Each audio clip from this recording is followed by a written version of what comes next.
안녕하세요 여러분. 이번 영상의 주제는 과목별 공부법에 대해서 알려드리려고 합니다.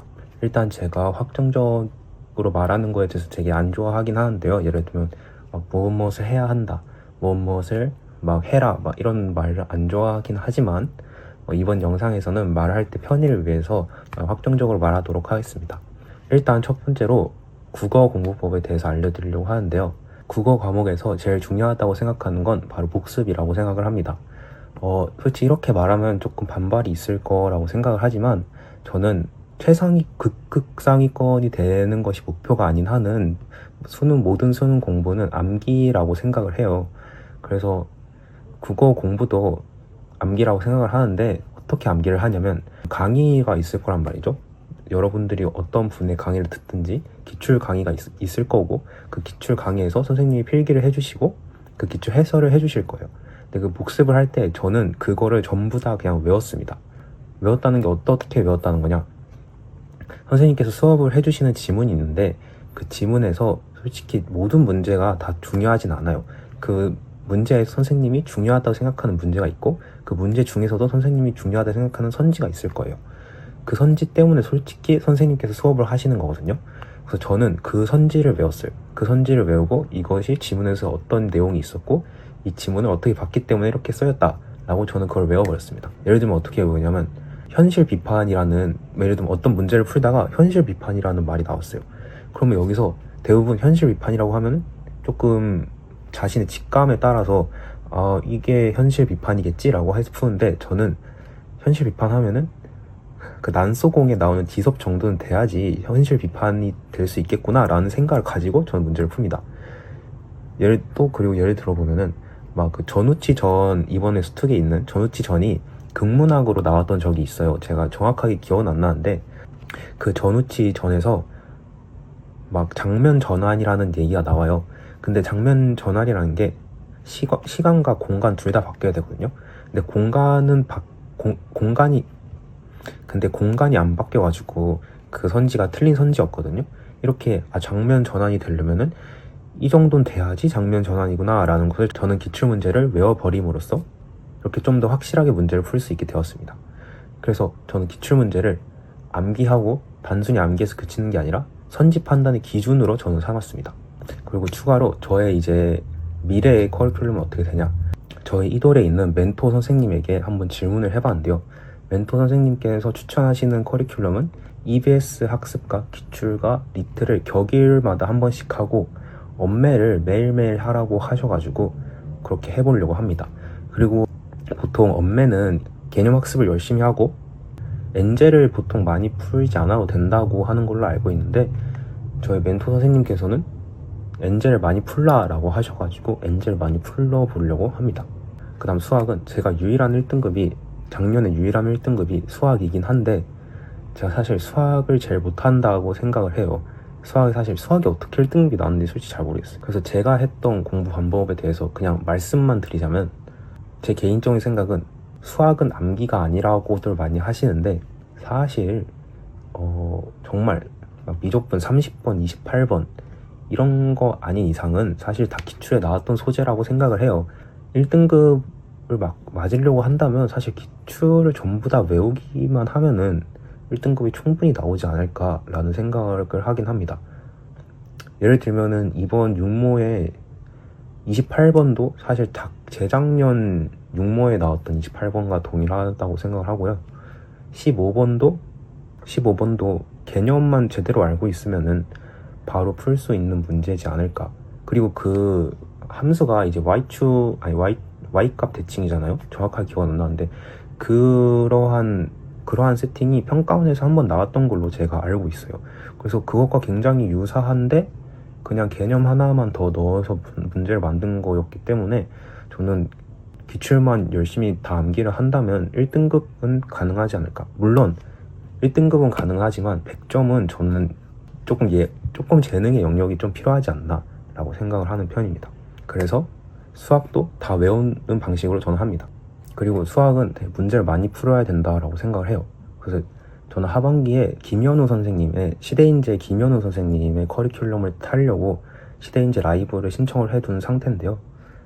시대인재 문제가 저는 굉장히 작년에도 다녀봤고 풀어봤어서 되게 문제가 좋다 생각하고 양치기 할 만큼의 문제가 부족하지 않게 계속 꾸준히 공급이 된다고 생각을 해서 올해도 시대인재를 문제를 풀어보려고 합니다.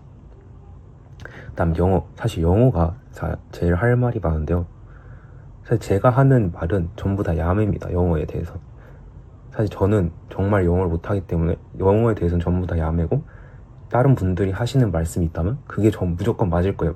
보통적으로 보면은 그게 맞을 거예요. 그럼에도 불구하고 제가 감히 한번 얘기를 해보자면, 저처럼 정말 영어 노베이스가 있다, 정말 오형식이 뭔지도 들어만 보고 그 과거 분사가 그 have been pp밖에 모르는 저 같은 사람이라면 조심스럽긴 하지만 어법과 구문은 조금 할 필요가 없지 않을까 싶습니다. 일단 구문은 들어도 이해를 할 수가 없어요. 저희는 그걸 이해를 하려면 최소한 20시간 몇십 시간을 받고 그걸 이해를 해야 되는데, 솔직히 영어에 그 정도의 시간을 쓰기에는 다른 과목이 더 중요하다라고 생각을 해요. 그래서 구문은 들어봤자 그것을 체화를 못할 것이 대다수기 때문에 조금 시간 낭비라고 생각을 합니다. 그리고 어법은 더더욱 이제 좀 의미가 없다 생각하는 게, 사실 어법을 적용을 시키려면은 제일 중요한 게 문장 구조 해석이 돼야 돼요. 근데 저 같은 이제 노베는 몇십 년 동안 영어를 안 했던 사람이 고작 몇 개월로 이렇게 몇십 년 한 거를, 다른 사람들이 몇십 년 한 거를 커버 치려고 하는 거거든요. 그러니까 그게 쉽지 않겠죠, 당연히. 그 남들이 몇십 년 동안 쌓아온 그 개념을 저희는 야매로 몇 개월 공부해서 그걸 맞춰버리겠다. 사실 이게 좀 욕심이에요. 이거 자체가 욕심이고, 그래서 공부 안 하는 게 저는 좋을 것 같다라고 생각을 합니다. 그러면 영어에서 뭘 공부해야 되냐? 왜 전부 다 공부하지 말라 하냐? 영어는 사실 단어만 열심히 외우면 2등급은 나오는 것 같습니다. 영어 단어를 열심히 외우고 듣기만 다 맞는다면 2등급은 나온다고 생각을 해요. 구문과도 연결이 되는데, 구문을 하는 이유가 문장 해석을 하려고 하는 거잖아요. 근데 솔직히 가슴에 손을 얹고 얘기를 해보면은 저희가 부족한 건 구문 능력이 아니라 이제 미천한 영어 단어 실력이지 않나라고 생각을 합니다. 왜냐하면 구문이 어렵게 나오잖아요. 그러면 대다수가 어려워합니다. 저희만 어려운 게 아니에요. 저희는 그저 주어, 동사, 목적어만 잘 알고 있으면은 웬만한 문장들은 다 해석이 돼요. 그리고 구문 강의 몇십 시간짜리 듣는 것보다는 차라리 한 500개의 단어를 직접 몸으로 부딪혀보는 게 저는 더 잘 체화가 된 것 같습니다. 그러니까 맞으면서 저는 오히려 더 많이 배운 것 같아요. 그렇기 때문에 영어는 단어를 많이 외우셔라 라고 추천을 드리고 싶습니다. 저는 영어를 누구 듣냐? 저는 션티 선생님을 듣습니다. 션티가 정말 션티 선생님 정말 잘 가르치십니다, 여러분들. 션티 선생님의 그 프리퀀시도 정말 좋고요. 키스로직도 좋아요. 특히 빈칸하고 순서잡이 정말 강추합니다. 꼭 들어보십시오. 그 다음 과탐 생명과학 먼저 말씀드리자면은, 제 개인적인 생각으로는 생명과학만큼 강사를 많이 타는 과목은 없다고 생각을 해요. 왜냐면 생명과학은 정말 풀이법이 정말 다양합니다. 가계도어도 그렇고 다인자도 그렇고 확률도 그렇고 정말 풀이가 정말 다양해요. 그래서 어떤 선생님을 고르냐에 따라서 정말 결과가 천차만별이 될 수 있다고 생각합니다. 그래서 제가 선택한 최고의 선생님은 누구냐? 시대인재 김현우 선생님이라고. 정말 이분은 최고입니다. 제가 솔직히 의도치 않게 여러분들이 아시는 유명한 분들의 수업을 전부 다 들어봤거든요.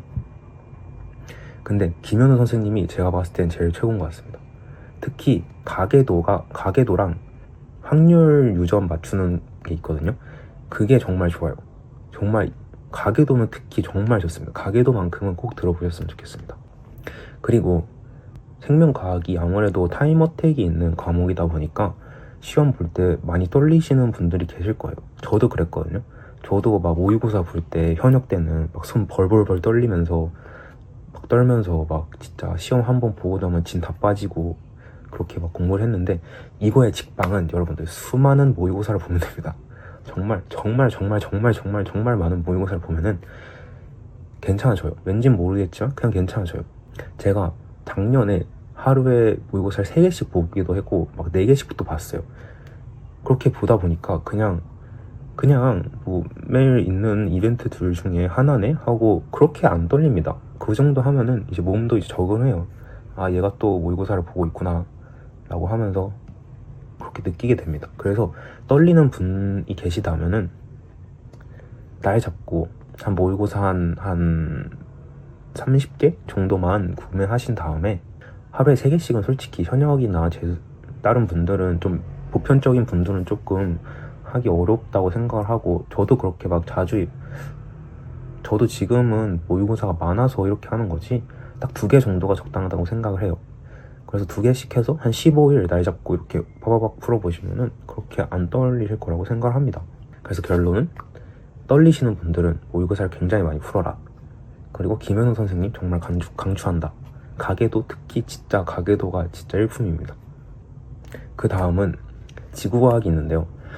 지구과학도 저는 선생님을 좀 많이 탄다라고 생각을 합니다. 저는 개인적으로 좋아하는 선생님은 이신혁 선생님인데, 지구과학도 다 들어봤습니다. 웬만한 분들은 다 들어봤는데 이신혁 선생님이 제일 좋다고 생각을 해요. 이유가 뭐냐? 되게 딥하게 알려주시는 것도 있고 되게 많이 알려주세요. 그래서 저는 개인적으로 다른 과목들과 다르게, 다른 과목들은 막 그러잖아요. 풀이 방법이 다양한 것도 좋은 게 아니다. 많이 아는 게 좋은 게 아니다라고 하잖아요. 왜냐면 모의고사, 그러니까 시험을 보러 갔는데 많이 안다고 하면은 무엇을 써야 될지 몰라가지고 시간이 많이 걸린다라고 하잖아요. 근데 제 생각에는 지구과학만큼은 많이 아는 게 무조건 좋다고 생각을 합니다. 왜냐면 2가지 이유가 있는데, 지구과학은 개인적으로 타임어택이 있는 과목은 아니라고 생각을 해요. 막힘이 없는다라고 봤을 때 타임어택이 없다라고 생각합니다. 정석적으로 풀더라도. 그리고 2번째는 지구과학은 대다수의 문제가 자료 해석 문제입니다. 그러니까 완전 새로운 자료를 보고 저희가 추론을 해야 되는 문제예요. 근데 그런 문제들은 저희가 많이 할수록 좋아요. 교과 외의 내용들을 알면 무조건 도움이 되는 게 저는 지구과학이라고 생각을 합니다. 그래서 지구과학을 푸시다가 조금이라도 이거 왜 이러지? 이런 부분이 있으면 그거를 다 찾아보시는 걸 추천을 드려요. 언젠가는 피가 되고 살이 된다라고 생각을 합니다. 한국사는 그냥 심심할 때마다 한국사 강의를 들으시면 자동으로 1등급을 받으실 수 있습니다. 그리고 한국사는 걱정하실 게 없는 게 한 3일 전에만 공부를 하셔도 충분히 1등급을 받을 수 있습니다. 3일 전에 그 김정웅 선생님의, 메가스터디 김정웅 선생님의 3시간, 5시간 강의였나? 아무튼 그거 되게 짧게 있는 거 있거든요. 그거 보고 그냥 들어가시면은 웬만하면 1등급 나올 겁니다. 그리고 마지막 꿀팁은, 마지막으로 드릴 말씀은 실수를 두려워하지 않으셨으면 좋겠어요. 그러니까 실수를 최대한 많이 해보셔라. 그리고 모든 모의고사를 볼 때 실전처럼 보시는 걸 추천드려요. 저를 예시로 하자면, 저는 정말 재수 시험 때 정말 생각지도 못한, 제가 숫자를 좀 못 쓰거든요. 그래서 5를 썼는데 5를 3으로 보고 잘못 마킹을 한 거예요. 근데 제가 사실 재수할 때는 마킹까지는 솔직히 다들 안 하잖아요. 귀찮아가지고. 그러다 보니까 제가 이런 실수를 할 수 있다라는 걸 몰랐던 거예요. 그래서 그때 망했죠. 그러니까 여러분들도 최대한 많은 실수를 경험해보고 가셔야지 그게 오히려 좋은 거다. 지금 실수하는 게 오히려 좋은 거다. 수능장 가서 실수한 거보단 낫잖아요. 그래서 제가 마킹 실수를 한 거를 이제 신세한탄했죠. 이돌 멘토님한테 이거 진짜 제가 글씨도 잘 못 쓰고 이거 마킹 체크 표시할 때 체크 표시를 잘못해가지고 3에다 해야 되는데 4에다 표시해가지고 이게 망했다라고 말씀드리니까, 그럼 숫자 쓰지 말고 동그라미를 쳐보래요. 이거 동그라미, 여러분들 동그라미 한번 치는 거 괜찮은 것 같습니다. 제가 요즘 하고 있는데, 근데 이게 되게 습관 바꾸는 게 쉽진 않긴 하더라고요. 그래 좋은 것 같아요. 동그라미로 바꿔서 하는 게 되게 괜찮은 것 같다. 라고 생각합니다. 여러분들도 이런 실수를 되게 두려워하지 마시고 하셨으면 좋겠다 입니다. 제가 되게 두서가 없긴 했는데 저의 공부 방법에 대해서 소개해 드려봤습니다. 도움이 되셨으면 좋겠습니다.